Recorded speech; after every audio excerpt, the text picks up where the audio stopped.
Mr. Fitzwarren now showed himself to be a good man, for when some of his servants said so great a treasure was too much for him, he answered, "God forbid I should deprive him of the value of a single penny, it is his own, and he shall have it to a farthing." He then sent for Dick, who at that time was scouring pots for the cook, and was quite dirty. He would have excused himself from coming into the counting house, saying, "The room is swept, and my shoes are dirty and full of hobnails." But the merchant ordered him to come in. Mr. Fitzwarren ordered a chair to be set for him, and so he began to think they were making game of him, and at the same time said to them, "Do not play tricks with a poor simple boy, but let me go down again, if you please, to my work."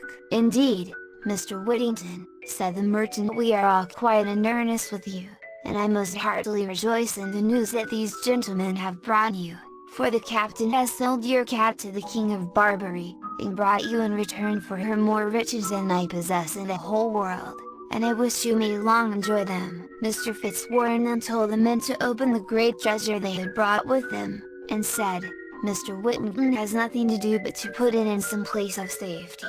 Poor Dick hardly knew how to behave himself for joy. He begged his master to take what part of it he pleased, since he owed it all to his kindness. "No, no," answered Mr. Fitzwarren, "this is all your own, and I have no doubt but you will use it well." Dick next asked his mistress, and then Miss Alice, to accept a part of his good fortune, but they would not, and at the same time told him they felt great joy in his good success. But this poor fellow was too kind-hearted to keep it all to himself, so he made a present to the captain, the mate, and the rest of Mr. Fitzwarren's servants, and even to the ill-natured old cook.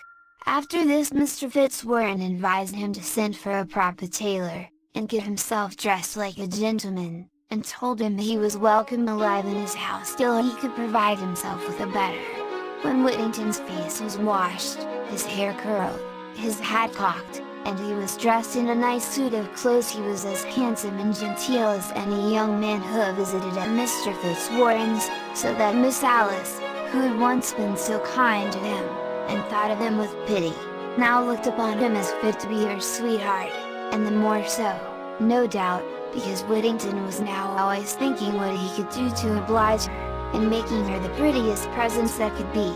Mr. Fitzwarren soon saw their love for each other, and proposed to join them in marriage, and to this they both readily agreed. A day for the wedding was soon fixed, and they were attended to church by the Lord Mayor, the court of aldermen, the sheriffs, and the great number of the richest merchants in London, whom they afterwards treated with a very rich feast. History tells us that Mr. Whittington and his lady lived in great splendor, and were very happy. They had several children. He was Sheriff of London, thrice Lord Mayor, and received the honor of knighthood by Henry V. He entertained his king and his queen at dinner, after his conquest of France, so grandly, that the king said, "Never had prince such a subject."